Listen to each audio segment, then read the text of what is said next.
dalam kitab Taurat tidak menceritakan Nabi akhir zaman itu Nabi daripada bangsa apa. Jadi mereka mengharapkan Nabi akhir zaman itu daripada golongan mereka. Kenapa? Majoriti Anbiya Alaihi Wasallam datang daripada bangsa mereka. Maka mereka merasa bila Nabi itu ramai daripada mereka, daripada bangsa mereka, maka sepatutnya juga Nabi akhir zaman yang diketahui, dimaklumi dengan kehebatan kedudukan dia di sisi Allah Subhanahu Wa Taala, sepatutnya juga daripada bangsa mereka. Tapi apabila lahirnya Nabi SAW dan ciri-ciri itu mereka tahu, ciri-ciri semuanya ada, lengkap yang ada pada baginda Nabi, maka mereka tak boleh terima. Mereka tolak Nabi bulat-bulat. Mereka menyatakan permusuhan mereka dengan Nabi SAW. Dan berlaku benda itu berlarutan sehinggalah sekarang. Kalau kita tengok berapa ramai orang Yahudi yang masuk Islam, sampai sekarang tak ramai. Pada zaman bagi Nabi SAW pun tak ramai orang Yahudi yang masuk Islam. Antara yang masuk Islam Abdullah bin Salam dan Allah Ta'ala. Antara yang masuk Islam Juwairiyah, isteri bagi Nabi SAW dan juga keluarga Juwairiyah. Yang lain tak ada. Sehingga zaman sekarang pun. Jadi mereka ini daripada dulu lagi membenci bagi Nabi SAW dalam keadaan mereka tahu kebenaran yang dibawa oleh baginda Nabi, tapi mereka menolak baginda Nabi. Termasuk juga dalam hukum ahkam yang ada dalam kitab Taurat, yang mana Allah Subhanahu Wa Taala bagi tahu mereka ini hukum, ini hukum dia.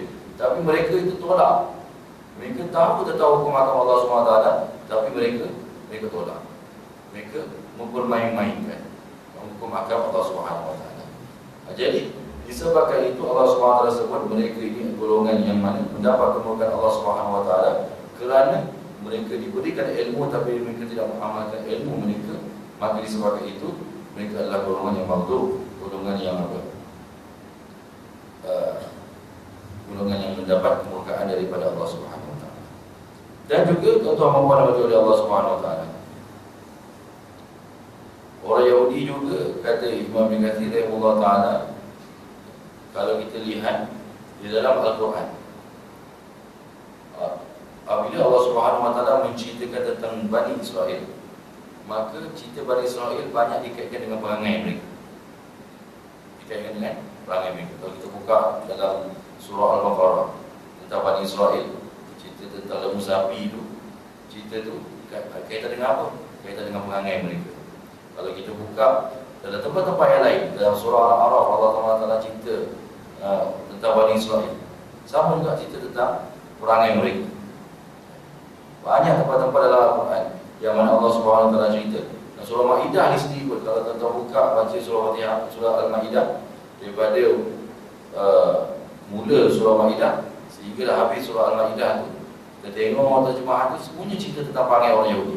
Orang Yahudi lah yang suka menipu, orang Yahudi lah suka makan rasuah, orang Yahudi lah suka makan benda-benda yang haram, orang Yahudi lah yang bangsa yang paling terkenal sekali dalam menipu, yang terkenal sekali dalam khianat dalam amanah, khianat dalam perjanjian. Ini bangsa yang terkenal. Dia cerita, kalau kita buka dalam Quran, kata Imam Ibn Katsir rahimahullah taala, bila Allah Taala cerita tentang Bani Israel, maka Bani Israel banyak diceritakan tentang perangai. Benda lain tak banyak. Kemudian Allah Subhanahu Wa Taala menyebut pula wal-dhalin, dan bukannya daripada golongan mereka-mereka yang sesat, iaitu mereka-mereka yang sesat ini seperti mana yang disebut tadi, jumhur ulama, sependapat hampir keseluruhan ulama mufassirin, ulama tafsir menyebut bahawa wal-dhalin ini bukan orang-orang yang sesat. Orang yang sesat ini merujuk kepada orang-orang Nasara, orang-orang Kristian. Kenapa orang Kristian tuan-tuan yang mati oleh Allah Subhanahu Wa Taala? Kerana kata Imam Ibn Katsir rahimahullah taala, mereka ini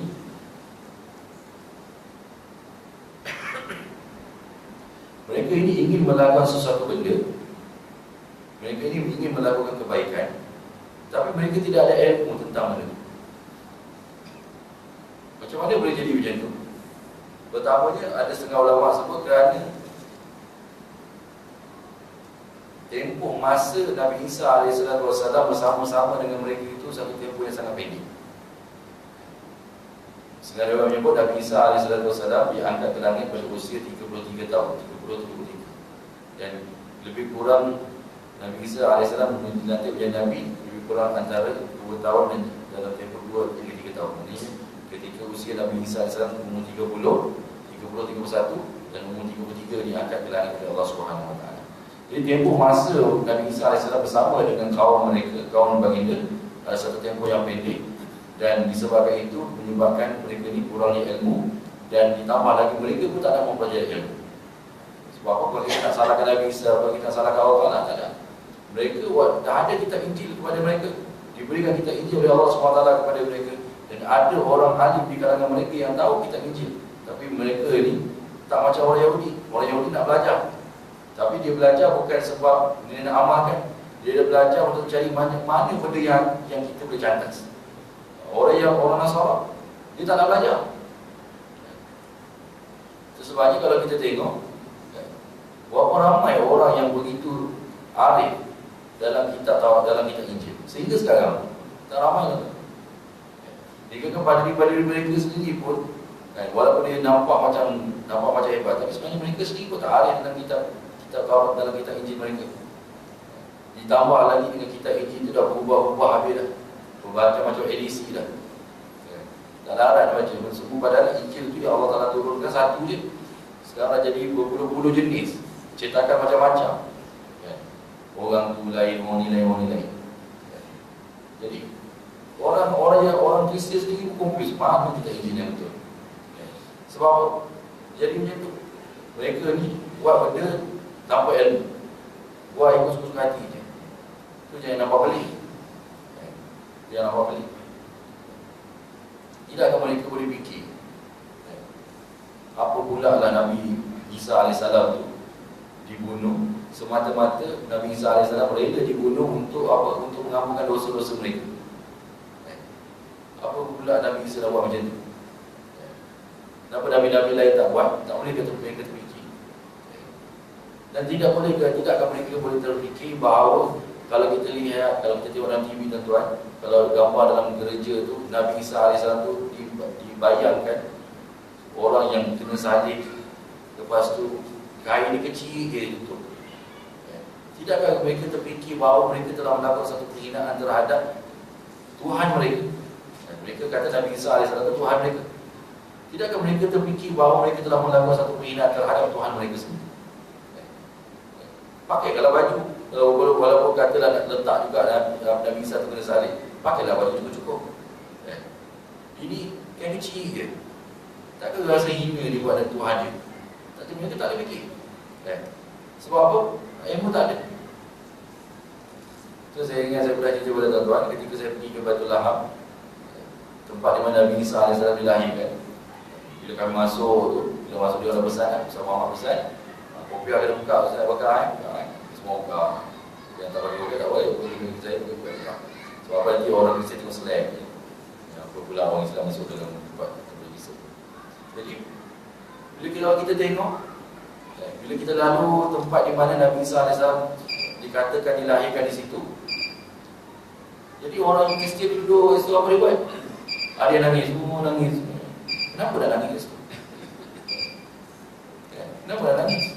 Nangis, sedih, aman. Lepas tu tempat di mana Nabi Isa AS dibaringkan, kan? Jadi ada pula tu saya pernah cerita, bila kami tengok tiba ada orang perempuan dia bawa beg besar. Apa macam tu buat? Rupanya dia buka habis baju dia atas tempat mana Nabi Isa AS dikatakan dibaringkan setelah dia disalib. Dibaringkan di situ. Jadi tempat tu makcik tu sudah buka baju dia sudah belak baju dia situ. Apa buat? Dia ambil berkat. Sambil tu nangis. Oh, nangis. Kenapa nak nangis? Kalau saya, patut kita kena rasa bangga sebab Nabi kita sanggup dibunuh, membenarkan diri dibunuh untuk mengampun dosa dia. Patut rasa bangga. Ini masa tu nangis. Kan pelik tu. Itu yang nampak sesat tu. Ambil baju habis buka dia tu. Gosok habis dapat terdapat hati. Ambil masuk baju. Pelik. Padahal mereka ini ialah bangsa yang mana Allah SWT beri kitab kepada mereka. Tapi apabila mereka ada kitab tapi mereka tak baca kitab mereka, maka mereka jadi sesat. Tak ada ilmu. Kalau kita tengok cerita orang putih sekarang, apa mereka buat? Kalau mereka buat mereka ada kesilapan, mereka pergi kat gereja tu, dekat balik pintu tu, apa pada di belah sini, dia di belah sini, dia akan mengaku macam-macam. Kenapa nak mengaku kat Tuhan? Kenapa nak mengaku kat pada dia? Kalau kamu percaya kamu ada Tuhan, mengaku pada Tuhan. Kenapa nak mengaku pada dia? Takkan pelik tu. Jadi benda-benda ni semua yang sepatutnya tidak berlaku, tapi disebabkan mereka ketiadaan ilmu, maka kitab mereka berubah-ubah, yang mereka pun dah tak macam orang yang sepatutnya menerima kitab daripada Allah SWT itu sama je sepatutnya macam kita.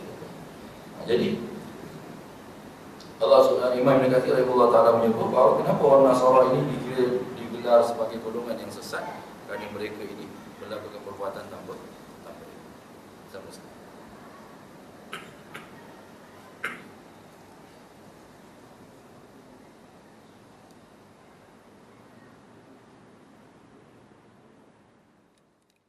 Kamu, pegangan mereka tidak sama dengan pegangan kamu.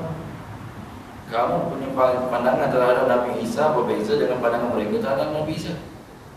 Maka Najasyi telah panggil orang Islam, maka datangnya Ja'far bin Abi Talib. Maka bila datang Ja'far bin Abi Talib, maka Najasyi bertanya kepada Ja'far, wahai ketua kepada rombongan Islam, kepada rombongan Muhammad, cuba beritahu kepada aku apa yang kamu faham atau apa yang kamu tahu tentang Isa bin Maryam. Maka Ja'far bin Abi Talib radhiyallahu ta'ala anhu pada ketika itu pun membaca daripada mula ayat pertama surah Maryam sehingga ayat yang ke-37, 37, 38 dibuka. Yang mana kalau kita lihat daripada ayat pertama sehinggalah ayat ke-37, 38 itu menceritakan tentang Nabi Isa alaihissalam. Menceritakan tentang Nabi Isa alaihissalam. Jadi apabila Najasyi dengar sampai habis, Najasyi cakap apa? Wahai ketua rombongan, benarlah apa yang kamu cakap tentang Nabi Isa alaihissalam. Maka terkejut Amr bin Al-As dan juga terkejut beberapa orang padri An-Najasyi. Rupanya An-Najasyi ni tuan-tuan dan puan-puan Allah Subhanahu Wa Taala, dia ini orang yang beragama Nasrani, tetapi beragama Nasrani yang asal, iaitu daripada direct apa yang mereka dapat daripada Nabi Isa alaihissalam. Itu agama Nabi Isa alaihissalam sendiri. Antara mereka juga itu Waraqah bin Nawfal. Sebanyak Waraqah bin Nawfal, bila Sayyidatina Khadijah cerita tentang penurunan wahyu kepada baginda Nabi, Waraqah senang terima Nabi. Sebab apa? Waraqah beriman terhadap dengan kitab Injil yang asal. Begitu juga dengan An-Najasyi. Jadi mudah. Jadi apa maksud saya tuan-tuan? Apabila kalau kita lihat dalam Al-Quran, apabila Allah SWT cerita tentang Nasara, cerita tentang orang Nasrani, maka banyakkan cerita tentang orang Nasrani lebih kepada ayat-ayat yang tertumpu kepada Nabi Isa AS. Kerana mereka ni golongan yang sesat. Macam mana golongan itu Allah Ta'ala gelarkan mereka golongan yang sesat? Selain daripada surah Al-Fatihah, tuan-tuan boleh rujuk dalam surah Al-Ma'idah ayat ke-77, di mana Allah Subhanahu Wa Taala sebut di situ, A'udzubillahi minasyaitonir rajim. Qul ya ahlal kitab la taghlu fi dinikum ghairal haqq wa la tattabi'u ahwa'a qaumin qad dhallu min qabl wa adallu katsiran wa dhallu an sawa'is sabil. Katakanlah wahai ahli kitab, janganlah kamu melampaui batas dalam agama kamu secara yang tidak benar, dan janganlah kamu menurut hawa nafsu suatu kaum yang telah sesat sebelum ini. Itu sebelum kedatangan bagi Nabi SAW. Dan telah menyesatkan ramai manusia, serta mereka juga telah tersesat jauh daripada jalan yang benar. Kalau dalam tafsir ayat ini, ulama-ulama bersetuju menyatakan bahawa ahli kitab di sini merujuk kepada orang-orang Nasara. Kerana kalau kita lihat ayat-ayat sebelum itu cerita tentang orang-orang Nasrani. Ayat-ayat sebelum itu cerita tentang orang Nasrani. Jadi ahli kitab di sini merujuk kepada orang-orang Nasrani. Sebabnya Allah SWT sebut, wa adallu katsiran. Kamu telah telah menyesatkan ramai daripada kalangan kamu sendiri. Iaitu rahib-rahib ni, padri-padri ni, mereka ni tak ada ilmu tentang kitab Injil, tetapi jadi rahib, jadi padri. Akhirnya apa? Menyesatkan manusia, menyesatkan orang-orang yang beragama Nasrani. Dan mereka telah menyesatkan ramai orang. Masuk rahib-rahib ni sendiri pun sesat. Ada setengah orang tu dia menyesatkan orang, dia tak sesat. Untuk apa? Untuk tarik perhatian supaya orang ikut cakap dia dan sebagainya. Tetapi rahib ni, mereka sesat dan mereka sesatkan juga orang lain. Itu Allah SWT sebut, waladh bukan daripada golongan yang sesat. Kerana apa? Kata Ibn Katsir rahimahullah ta'ala tadi, iaitu kerana mereka ini diberikan kitab, tapi mereka tidak mahu mempelajari kitab mereka. Tak mahu mempelajari kitab mereka, akhirnya mereka sesat sampai sekarang. Sebab kita tengok orang putih tuan-tuan, kita tengok cerita orang putih, kita hayati dia, mereka ni tak tahu agama. Kalau kita tengok konsep perkahwinan mereka, mereka nampak perkahwinan itu lebih kepada satu komitmen saja. Itu sebabnya mereka boleh tidur hidup serumah, tak kahwin pun.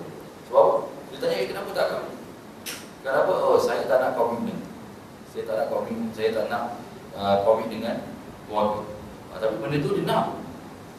Yang lain pun dia tak nak. Kan pelik tu nak. Tu yang nanti bila kalau kita tengok cerita orang putih, kalau kita tengok cerita Filipin, cerita apa cerita? Tak kenal anak, kan? Bapa tak kenal anak, anak tak kenal bapa. Itu sebab bermula daripada benda yang salah. Jadi kalau kita lihat, itulah cerita orang putih. Kita tengok cerita orang Eropah, itulah cerita. Tak tahu mana mana bakal. Semua benda sepelik je tu. Sebab mereka tidak ada pegangan agama. Dan yang terakhir, tuan-tuan bapa dan puteri Allah SWT, yang ingin saya kongsikan kepada malam ini, iaitu kenapa Allah SWT menumpukan perhatian kepada orang Yahudi dan juga orang Nasrani. Kenapa bukan agama lain? Kenapa bukan agama Buddha? Ataupun kita kata agama musyrik yang lain, Buddha, Hindu dan sebagainya. Kenapa tertumpu penumpuan yang lebih diberikan kepada orang Yahudi dan juga orang Nasrani? Pertamanya yang ayat yang kita selalu dengar, iaitu Allah SWT sebut dalam surah Al-Baqarah, Allah Ta'ala sebut walan tarda ankal yahud walan nasara hatta tattabi'a millatahum. Pada ayat yang ke-120 surah Al-Baqarah, orang Yahudi dan juga orang Nasrani tidak akan redha kepada kita, walan tarda ankal yahud walan nasara hatta tattabi'a millatahum, sehinggalah kita orang Islam ikut mereka. Jadi Allah Ta'ala tumpukan surah Fatihah ini memberikan penumpuan yang lebih kepada orang Yahudi dan orang Nasrani, kerana mereka ni sampai hari kiamat tidak akan suka dengan kita. Walaupun mereka sebenarnya orang Yahudi dan orang Nasrani ni sendiri pun sebenarnya tak baik. Macam mana nak baik? Walaupun kita nampak sebenarnya baik, tapi sebenarnya mereka tak baik. Macam mana nak baik, tuan-tuan? Siapa yang bunuh Nabi mereka yang jadi Tuhan tadi? Orang Yahudi. Yang bunuh Nabi Isa AS ialah orang Yahudi. Jadi memanglah sebenarnya mereka tak baik. Tapi disebabkan mereka ini matlamat mereka satu, iaitu nak menjatuhkan Islam, kebencian mereka benda yang sama, iaitu kebencian mereka terhadap Islam dan juga orang Islam, maka mereka sanggup bersatu padu. Itu yang kita lihat sekarang. Padahal tak baik. Sanggup negara yang rakyatnya 14 juta, 15 juta jadi bos kepada negara yang rakyatnya 300 juta, 400 juta. Amerika Syarikat. Padahal Amerika Syarikat tu berbanding dengan Israel tu berapa sangat? Dari segi keterangan dia punya hebat Amerika ni, rakyat dia dengan tentera, bala tentera punya banyak, dia ramai, dia besar. Berbanding dengan Israel, kalau 14 juta tu rakyat dia, berapa yang jadi tentera? Mungkin kita jaga paling ramai pun 1% je, 1,000 lebih je. Ataupun 200,000, katalah 200,000. Berbanding dengan tentera Amerika. Kalau ikutkan, kenapa mereka nak ikut? Nak dengar sangat ikut kata Israel. Kenapa? Matlamat mereka sama, iaitu matlamat mereka tidak suka kepada Islam. Benda yang sama saya pernah sebut dalam surah Al-Ma'idah, ketika saya menafsirkan surah Al-Ma'idah ni, tuan-tuan, iaitu Allah SWT sebut pada satu ayat di mana Allah SWT memberikan peringatan kepada kita orang-orang Islam bahawa orang Yahudi dan juga orang Nasrani ini, mereka akan sentiasa berusaha bersatu padu, tolong-menolong antara satu sama lain untuk apa? Untuk menjatuhkan orang Islam. Allah Subhanahu Wa Taala menyebut dalam surah Al-Ma'idah ayat yang ke-51.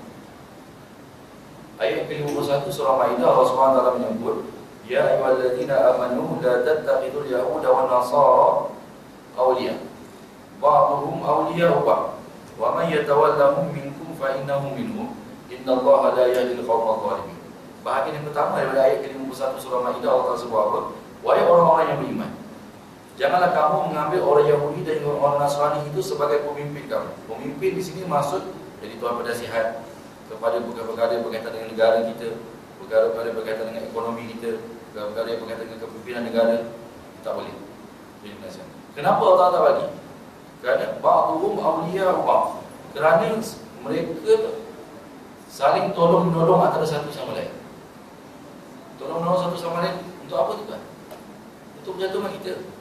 Itu sebabnya Allah Ta'ala bagi tahu jangan jadikan orang Yahudi, orang Nasrani sebagai tuan penasihat kita. Tuan penasihat 20%.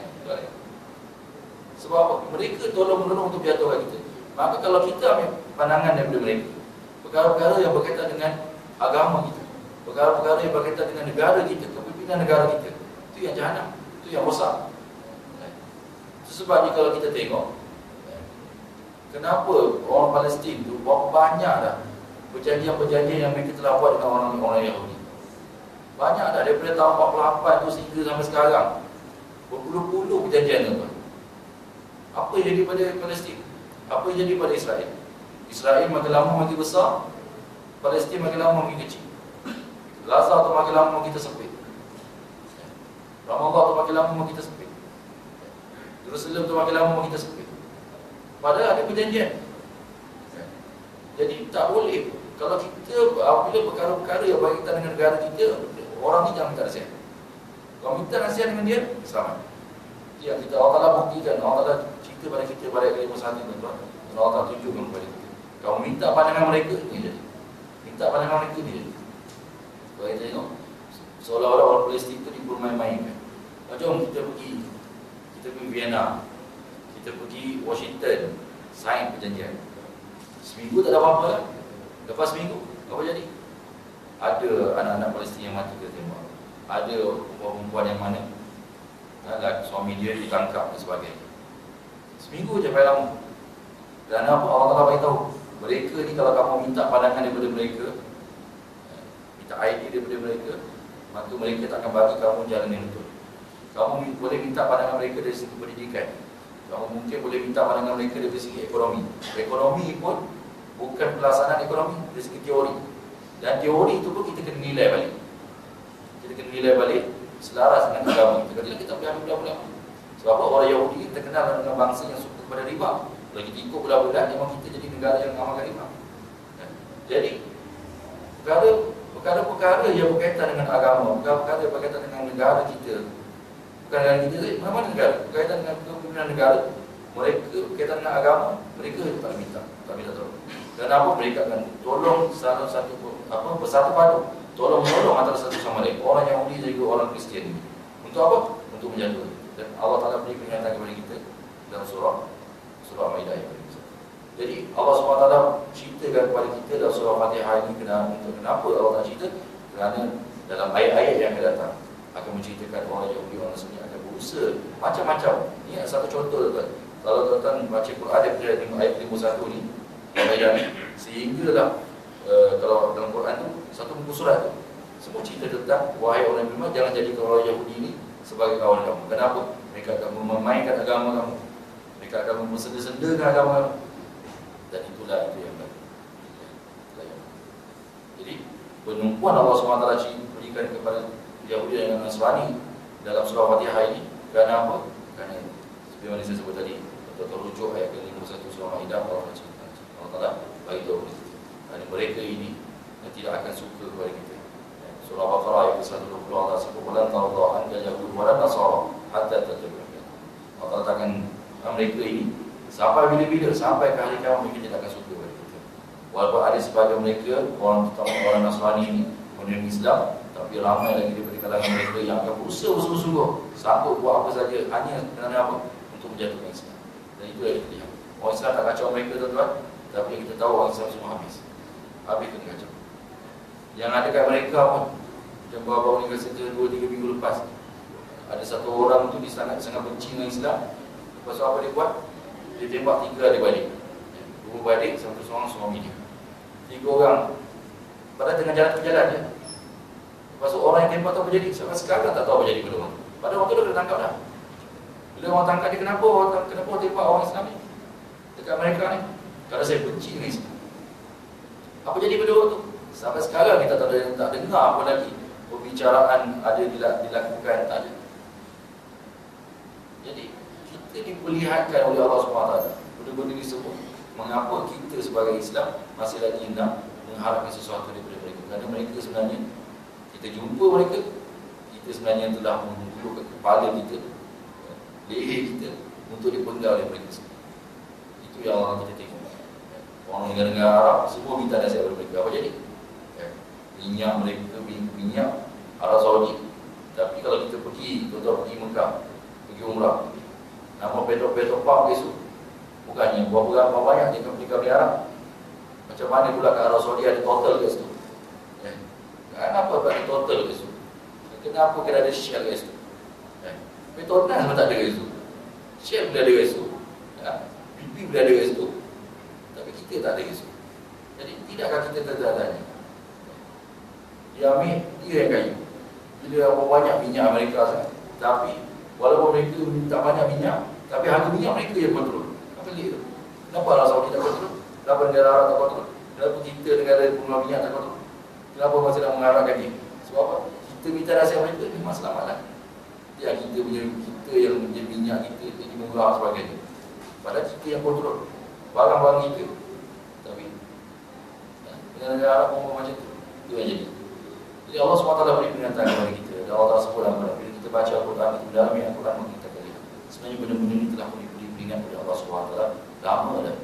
Cuma apabila kita tidak mendalami Al-Quran, maka kita tidak sedar bahawa peringatan telah diberikan oleh Allah SWT. Dan yang terakhir, tuan-tuan, apabila kita sebut wal maghdubi alaihim waladhdallin, maka kita disunahkan menyebut amin. Amin, kata Imam Al-Katsir rahimahullah taala, jamhur ulama menyebut bahawa dia bermaksud ya Allah berkenankan kami. Dan satu hadis yang diriwayatkan daripada Abu Hurairah radhiyallahu taala anhu. Hadis ini riwayat Bukhari dan juga Muslim. Kata Abu Hurairah radhiyallahu anhu, Nabi sallallahu alaihi wasallam bersabda, "Idza amana al-imam fa amin." Apabila imam menyebut amin, maka sebutlah amin. Maksudnya dalam sembahyang kita. Kenapa? Fa innahu mawafaqa ta'minuhu ta'minal malaikah.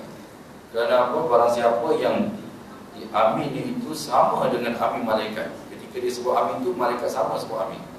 Maka ghufira lahu ma taqaddama min dhanbi. Maka dosa-dosa terdahulu, dosa-dosa kecil dia yang terdahulu akan diampuni oleh Allah SWT. Macam mana nak bagi sama? Ulama bagi tahu. Macam mana nak bagi sama? Iaitu malaikat akan sebut sama bila bila imam sebut amin saja, habis je imam sebut amin saja, malaikat pun sebut amin. Habis amin. Malaikat imam sebut je amin, malaikat pun akan sebut amin. Maka kita sebut sama. Jangan bila yang kita lewat sangat, jangan kita terdahulu, terlebih. Maknanya imam sebut je amin, sebut sekali. Kerana pada yang sesuatu yang sama juga para malaikat yang diperintah oleh Allah SWT untuk menyebut amin tadi pun akan menyebut pada waktu yang sama dengan sebutan amin imam kita. Jadi apa janji Allah Taala? Ghufira lahu ma taqaddama. Dosa-dosa kita, dosa kecil kita akan diampunkan oleh Allah Subhanahu. Jadi tuan-tuan bapa nama Allah Subhanahu Taala, insyaallah pada pertemuan kita akan datang kita akan terus masuk pada surah yang berikutnya, iaitu surah Yasin. Insyaallah kita akan mulakan dengan fadilat-fadilat surah Yasin dan juga bicara tentang ayat yang pertama, iaitu Yasin. Apakah bicara yang perbincangan yang telah disebut oleh para ulama kepada kita untuk kita mengetahui apakah maksud Yasin itu. InsyaAllah kita akan bersama pada pertemuan kita. Jadi tuan-tuan bapa dan ibu Allah SWT, alhamdulillah syukur kita kepada Allah SWT dan kepada Allah SWT pada sedikit lagi kita berkongsi ilmu daripada dautan ilmu Allah SWT yang Allah SWT berikan sedikit ini kepada kita. Tujuannya apa? Tujuannya satu, iaitu untuk kita, dengan kita mendapat ilmu itu, maka kita kenal Allah SWT. Maka kita akan buktikan pengenalan kita, kenal kita Allah SWT, kenal kita dengan Allah SWT itu adalah bentuk ketaatan kita kepada Allah SWT. Itu yang Allah nak dari kita. Tak gunakan kita baca Al-Quran, kita mendalami Al-Quran, tapi kita tidak tahu kepada benda Allah tidak ini. Yang pentingnya adalah ketaatan kita kepada Allah SWT. Dan kita kepada Allah SWT, Allah Taala beri kita hidayah untuk kita terus istiqamah dalam kita melaksanakan segala perintah Allah dan juga meninggalkan segala Allah. InsyaAllah kita bertemu lagi pada pertemuan kita akan datang. Aku qouli hadza wa astaghfirullahal azim li wa lakum. Wassalamualaikum warahmatullahi taala wabarakatuh. Itu masih kita dan Kabupaten Madinah. Subhanakallahumma wa bihamdika asyhadu an la ilaha illa anta astaghfiruka wa atubu ilaik. Bismillahirrahmanirrahim. Wal 'asri innal insana lafi khusr illa alladhina amanu wa 'amilus solihati wa tawasaw bil haqqi wa tawasaw bis sabr. A'udzu billahi minasy syaithanir rajim. Bismillahirrahmanirrahim. Alhamdulillahirabbil alamin wassalatu wassalamu ala sayyidina Muhammadin wa ala alihi washabbihi ajma'in. Allahumma inna nas'aluka ridha wa na'udzu bika min sakhatika wan nar. Allahumma innaka 'afuwwun karim tuhibbul 'afwa fa'fu 'anna. Allahumma inna nas'aluka al-'afwa wal 'afiyata ad-daimata fid din wad dunya wal akhirah. Allahumma inna nas'aluka 'ilman nafi'an wa rizqan wasi'an wa shifaa'an min kulli da'. Rabbana taqabbal minna innaka antas samiul 'alim wa tub 'alaina ya maulana innaka antat tawwabur rahim. Rabbana atina fid dunya hasanah wa fil akhirati hasanatan wa qina 'adzaban nar. Wa sallallahu ala sayyidina Muhammadin nabiyil ummi wa ala alihi washabbihi ajma'in. Walhamdulillah.